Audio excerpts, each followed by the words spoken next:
People that called phone numbers in public bathrooms. What happened? This was back around 2006. I remember because I had a Sidekick 3. I was at a concert in New York City with two good friends. We had traveled quite a few hours to get there and had no plans for where we were going to stay after the show or anything. I guess we kind of figured we'd just stay up all night and then drive home afterward. Anyway, we ended up laughing about how we didn't know what we'd do when the club closed. As the night drew closer to an end, we started getting a little more uneasy, as it was clear we were way too messed up to drive anywhere for a while, and it was way too cold outside to just sleep it off in the car. I was in the bathroom before the club closed, thinking about how I didn't know a single soul in the area, and I was really in a bind. Then I saw the classic call so-and-so for a good time with a number below it.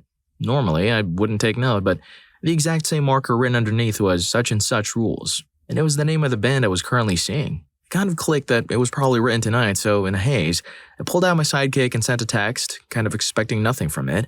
A few seconds later, no joke, I remember being surprised at how fast I got a response because I was still there. I got a reply asking who it was. I BS'd my way through it, saying we met through a mutual friend tonight at this concert, and he gave me her number later. To my astonishment, she bought it. Hook, line, and sinker.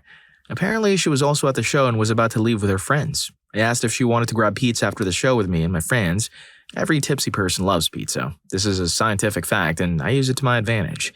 And she agreed to meet us out front. I met up with the lads and told them the tale. We were laughing and enjoying the last 30 or so minutes, followed by an exceptionally long encore we hadn't expected. By this point, I'd totally forgotten I was texting her earlier. As we were walking out the door, she asked me if I was still around. We ended up meeting with her and her 3 friends. There were only me and 2 of mine.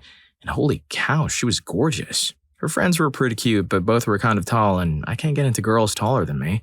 We were all pretty buzzed, and we stumbled upon a pizza joint nearby. She was texting me the whole time we were walking about how she thought I was so cute and yada yada yada. She asked me where I was from, and I kind of explained my travel situation. She apologized and kind of avoided the subject. So we were all eating, laughing, etc. when stuff started to wind down. She texted me and said she doesn't normally do stuff like this, but if I needed a couch to crash on, she could make space for me. However, I couldn't bring both my friends because she was already having another one of those girls stay at her place. She explained that her couch was a fold-out futon, and I'd probably have it split with her or a friend. I read it, then said I had to go to the bathroom out loud and asked my friends if they needed to, too. They recognized my prompt and followed me nonchalantly. I explained my situation and they were like, "Yeah, dude, go for it. We'll handle ourselves." Fast forward now. Me, her, and her friend split off into the lads, who actually managed to get one of the girls to let them both crash at her place after some convincing, and we ended up at her place. She cracked a bottle of Jameson right when we arrived, and we all started drinking again. She put on some super weird Japanese movie called Haozu, and we all laid in the futon together and started getting pretty comfortable. After maybe 30 very tense minutes of her and her friend texting each other, which I found out about afterward, she came right out and said, "We both think you're great," and leaned in. I was totally out of my mind at this point, thinking about everything that got me to this point. I was so over the moon stoked, and as things started to get heavy, I was just like, holy hell, this is going to happen. When bam, she is actually a he. I was so flabbergasted. I panicked. What does this make me? Is something wrong because I think this he person is attractive? I'm bad with the whole pronoun thing, sorry. He started to try and tell me it was all good and to just relax. I was still pretty tipsy and his friend was a chick, so I kind of told myself I'd just see what happened. The girl started making moves and by then I was just like, screw it. Story 2. I ended up calling the number and some guy answered. It sounded like he was driving as I could hear road noise and he had me on speakerphone. After he said hello, I explained to him that his number was on the men's room stall at the bar I was at. He immediately started yelling off the cuff about his ex. What the hell did she do? I swear I'm going to find her. After I calmed him down, he asked me where this was and I told him the name of the place. He apologized and asked if I could wait there. Sure, I was partially buzzed and had nowhere to go, so why not, right? About 10 minutes later, in walks this dude in a pizza uniform. Holy crap, it's just some kid, probably in his early 20s. He and I get to talking and he's telling me about his crazy ex-girlfriend whom he found with his dorm mate. After he caught her, she flew off the handle, it seems. She tore up his microbiology final and threw his stuff across the room. He goes on for a few minutes, and I'm even feeling slightly rage-filled about how much of a witch one person can be. I ask him if I can buy him a drink because, hell, it looks like he could use one. Sure, he replies. He calls up his boss and tells him he's taking a dinner break. This kid, Steve, tells me about how he can best get revenge on her. I came up with a plan. I ask Steve where his ex lives. I call the pizzeria he works for and order the house special. No mushrooms. But I tell them I want Steve to deliver it. Of course, I give them her address. Steve runs back to the shop, picks up the pizza, and returns to me with instructions. Steve gets back about 45 minutes later. We get in his car and I tell him to drive me to her place. We get there and I tell him to just lean the seat back and stay hidden. I've got this. I go up to the porch of the house and ring the doorbell. Nothing. I wait a couple of moments and ring again. I start looking around and happen to notice a curtain pushed open and a head looking out to the driveway. Suddenly I hear, "That jerk is stalking me!" I'm guessing she recognized the car. A couple of other loud voices seem to emanate from the other side of the house, but I can't make out what they're saying. I hear a couple of loud footsteps and then the lock start unlocking the door. What appears is this petite girl who, despite being in a fit of rage, is actually quite stunning. She started to yell but quickly stopped and she realized that I was not Steve. I told her how I was the manager of the pizza place and heard that he broke up with her. I mentioned that he had some pictures on his phone of her and I really wanted to get in touch with her as I had recently been divorced. I also said that Steve was being a jerk at work and I wanted to get revenge on him. She seemed to open up to the idea that he was going to be fired from the job and would go along with any idea of doing something to crush his spirit. She asked me what I was going to need in order to put my plan into action. I turned to her and motioned towards the pizza. She had me bring the pizza inside so we could discuss the plan. She asked about Steve's car and I told her that it was actually a coincidence. I explained that I was borrowing his car because mine broke down. I just needed to run an errand while he stayed back at the shop. We worked out a devious plan to set up Steve and ate some pizza while I talked about his downfall. When all was said and done, she was actually quite happy and offered to pay for the pizza, knowing how Steve was going to end up in jail soon enough. Story 3. Let me tell you about the Stooch. About 6 years ago, I got a call from my buddy John. John told me that I needed to come over to his house. He wouldn't tell me why, but all our friends were there and we were ordering pizza. So I thought, hey, that sounds great.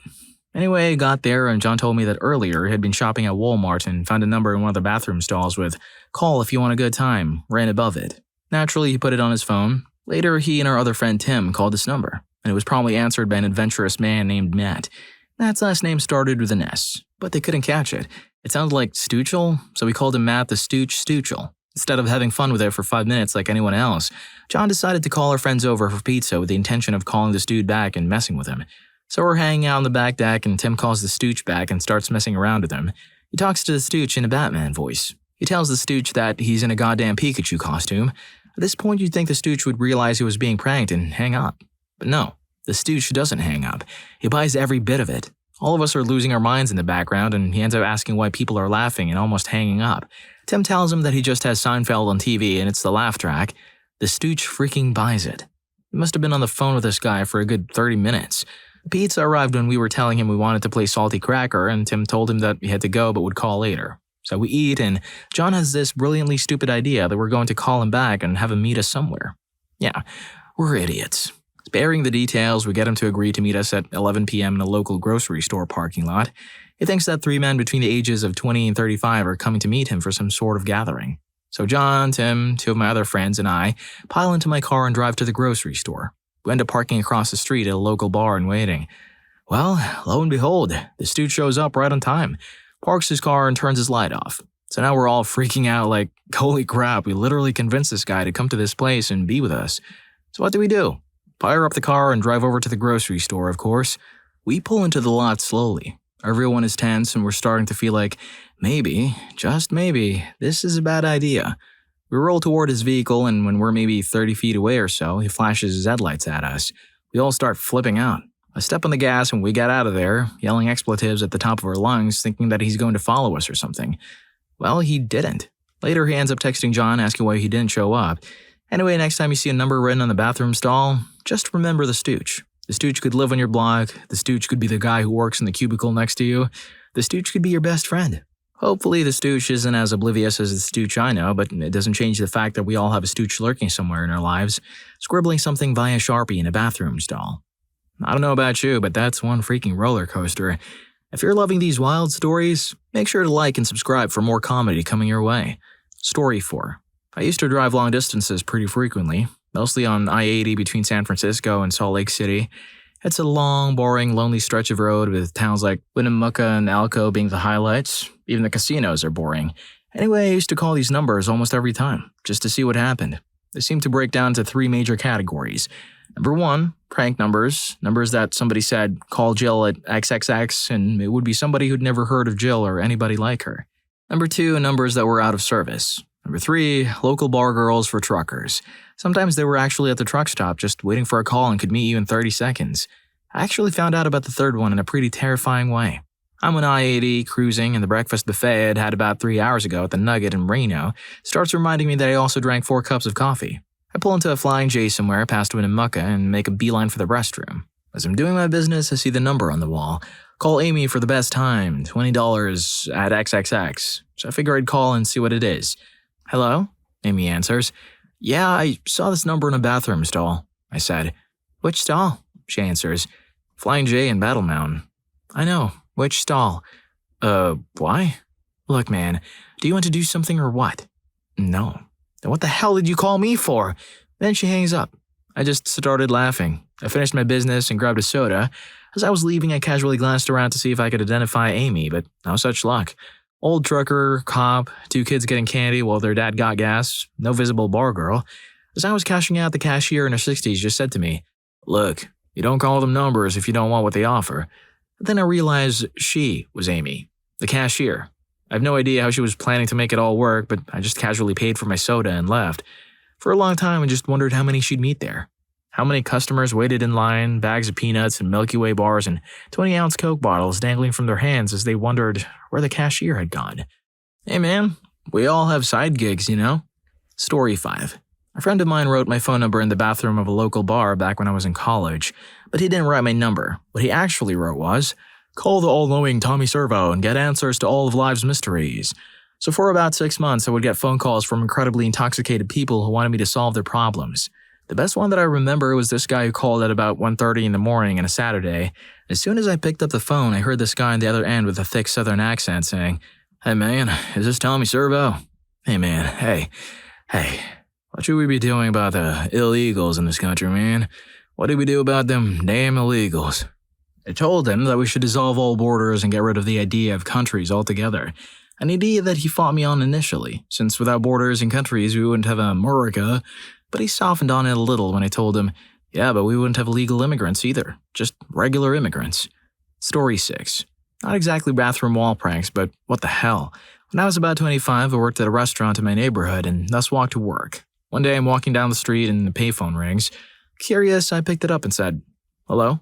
There's a guy on the other end and he's obviously in an apartment with a view of the payphone. He says, Hi, I live here in the neighborhood and I'm looking for a guy to meet right now. I chuckle, tell him I'm not interested, and hang up.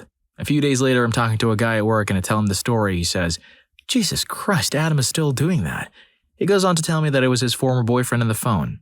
About 3 weeks later, I'm walking home and the same phone rings. I pick it up, say hello, and get the same offer. I respond with, No thanks, Adam, and hang up. I laughed the whole way home. Adam must have been freaking the hell out. Story 7. One night, a friend and I made plans to bar hop downtown. I wasn't feeling social, so I canceled. A few hours later, random numbers started calling me. I ignored the first 2, but ended up answering the third one to a group of girls screaming giddily into the phone. Holding the earpiece at arm's length, I heard a cacophonous chorus of, Hey, are you really as advertised? Who are you? Is this for real? You want to come drink with us? I hung up when they tried to play a game where I guessed all their names.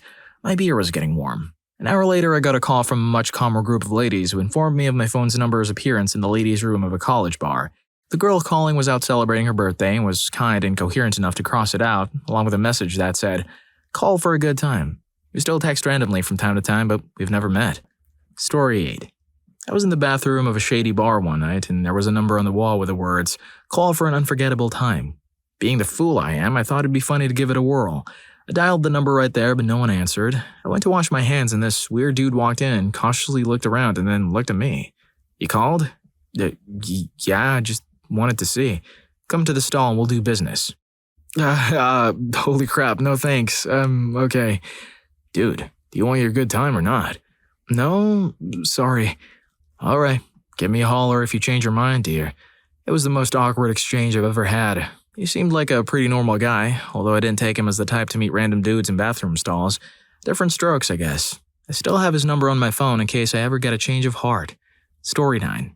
When I was a kid in the 90s, my best friend and I were at the bowling alley. We were using the restroom and my friend said, Hey, there's a phone number here in my stall. It was the usual, for a good time, call Shannon at 555-1234, so we went to a payphone to call it. We got an answering machine with a male voice. When the beep went off, my friend started saying casually, Yeah, hi, we're at the bowling alley and we saw your number in the bathroom. We're looking for a good time, and suddenly I started screaming, Hang up! We slammed the phone down and ran away. I'm curious to know what that guy thought when he checked his messages that day, and if that tape still exists. Story 10. There was a number written on the window display. It was one of those washable spray-painted Christmas decorations. It started as a joke. We thought it would be funny to invite this random number to go bowling. It turned out to be a very angry woman. She immediately started yelling, "Where did you get this number? Blah, blah, blah." Eventually, she got her boyfriend or brother on the phone and they began threatening. They tried to track us down because they knew we were at a bowling alley. They kept asking for our location, but obviously we lied. Eventually, they called, claiming to be at a local alley. At that point, we started ignoring them. They never found us. We just wanted to do some bowling. These are some real 90s stuff. Do they still do this? If you have your own crazy story to share, leave it in the comments below and head over to the next video. What's the cruelest prank you've ever seen? To continue the hilarity, Story 2 is wild. See you there.